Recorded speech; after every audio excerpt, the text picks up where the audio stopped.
Hello there, you're listening to the Sort Yourself Out podcast. This week, we're looking at an interesting aspect of timing in your readiness, or not, to sort yourself out. I'm your host, Janine Hunt, natural health therapist for over 30 years, hypnotherapist, lifelong student, and spiritual seeker. I like to seek out the most effective practices and techniques that provide the greatest bang for my buck and the fastest route to freedom from whatever is holding us back. I can't wait to share with you these powerful techniques so that you too can sort yourself out, know deeper meaning in your life, and best of all, a sense of inner peace. So let's get started. Well, hello there, and thank you so much for joining me today. This week, we're discussing whether you're actually ready to sort yourself out. Sounds like it should be a fairly obvious thing for a person to know, but I'm telling you, this is something that many people struggle with when it comes to making a change in their lives.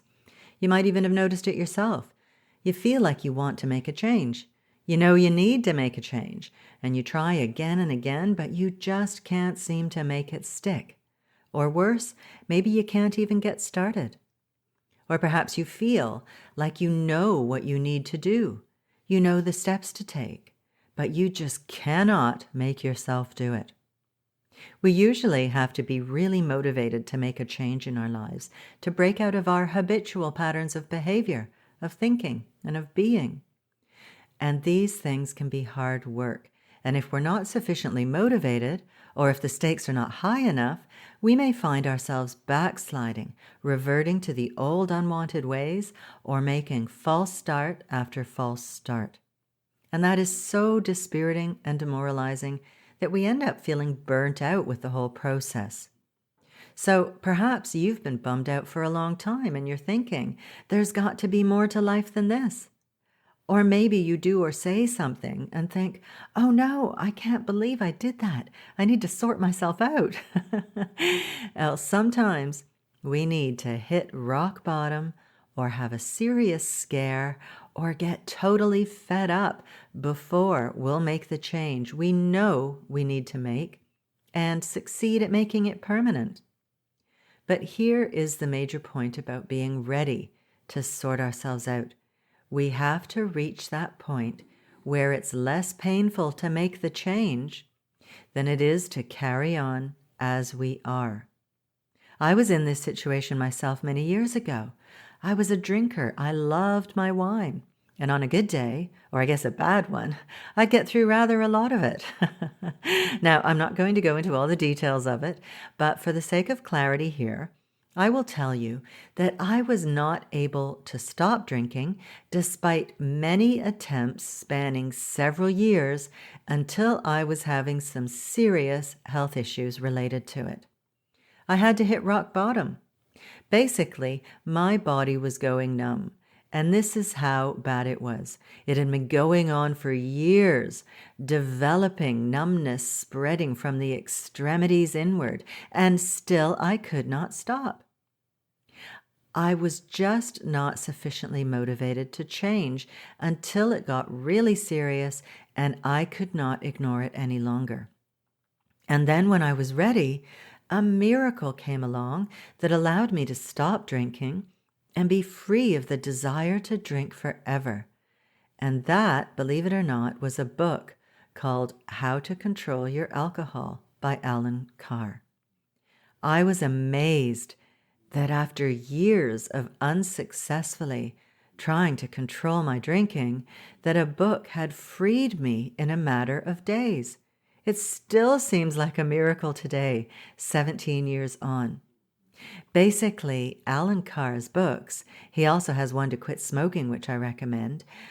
His books unbrainwash you.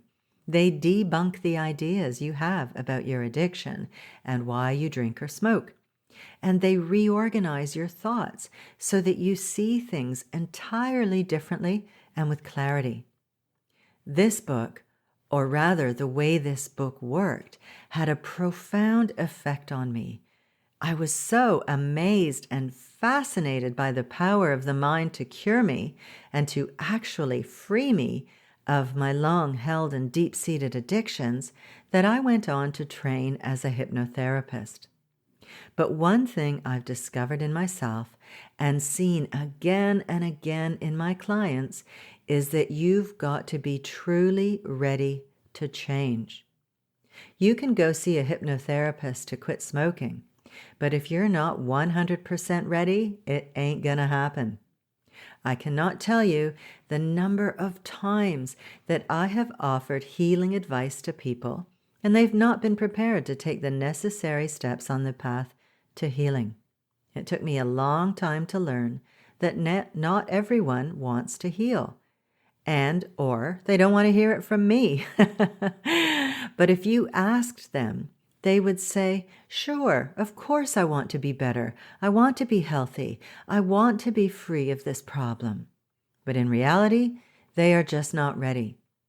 And people have many reasons for not facing their demons or even sorting themselves out in minor ways.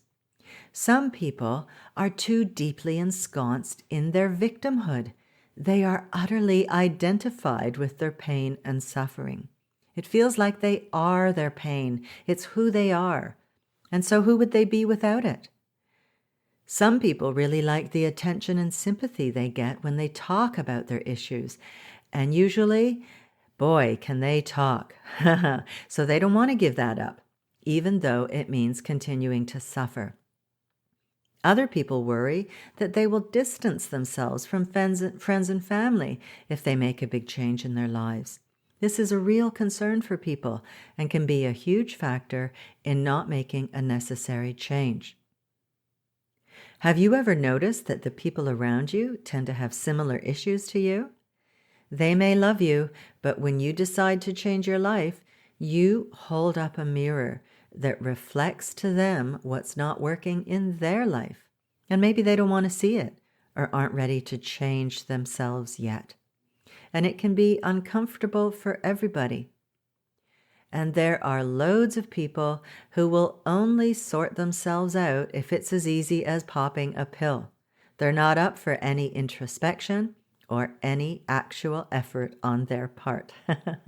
And that is entirely their prerogative, as long as they don't want to go on about it to me.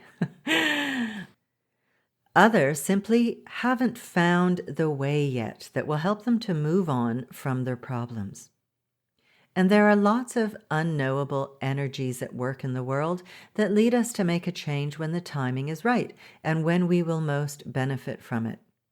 Looking at my story, if I had been able to stop drinking in my 20s when I really became aware of it as a problem, probably not much else in my life would have changed. Sometimes it has to get worse before it gets better, before a real transformation can take place. When I quit drinking at 38, I thought my problem was over and that I had sorted myself out. But in fact, it was just the beginning of a really long process of breaking down those parts of myself so that I could experience a real transformation within myself and within my well-being that went so far beyond merely stopping the boozing. It was a big, messy reorientation that had me questioning everything I thought I knew about life, that necessitated giving up my cherished ideas about atheism, and that led me to step reluctantly and grudgingly onto the spiritual path. There was a whole new world of sorting myself out that I had no idea of, just lying in wait for me. I needed to redeem all those things in my nature that led me to drinking in the first place. The lack of self-esteem, the social awkwardness, being young and impressionable. I just do not think that this would have happened had I quit boozing at 20 years old.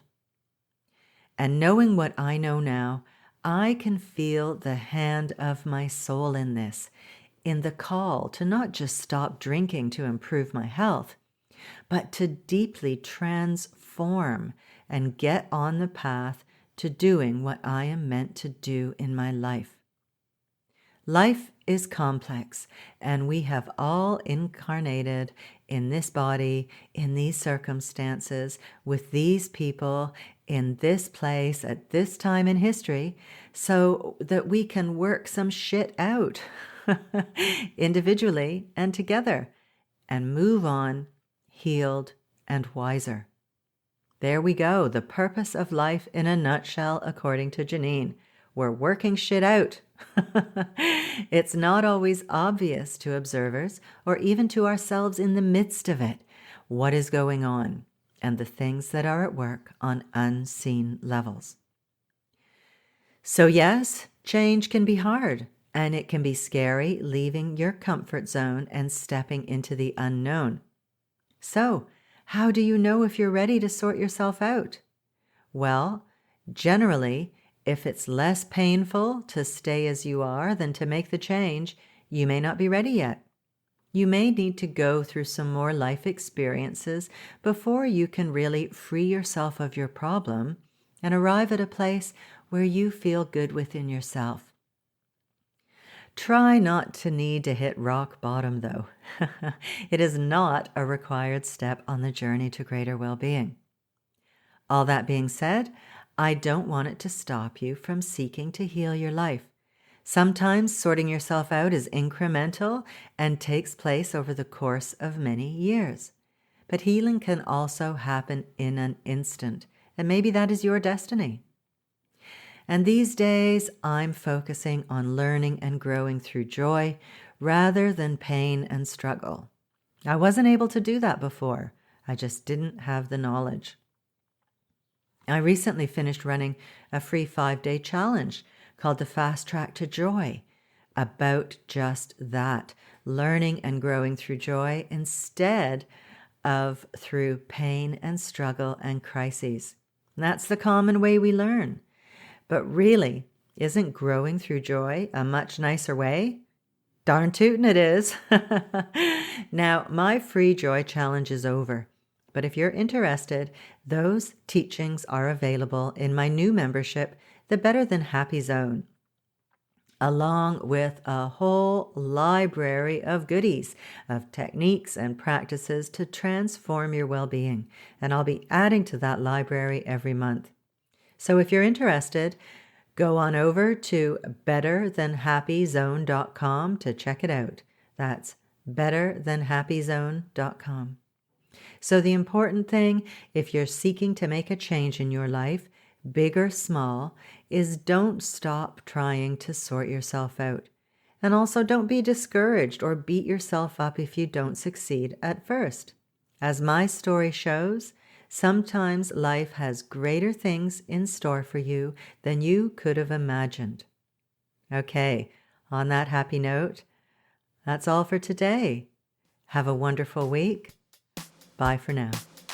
Thanks so much for listening to the podcast. I really hope you found it helpful and full of uplifting ideas that you can put into practice in your life.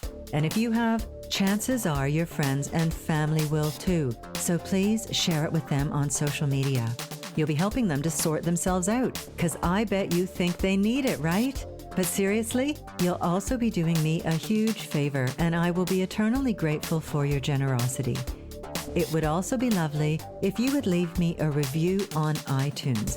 Preferably a nice one, please. And don't forget to subscribe to the podcast while you're there. If you have any questions or would like me to address a certain topic, I'd love to hear from you. You can email me at info@theinspirationcloud.com. Have a good one, folks. Thanks again, and I'll see you next week.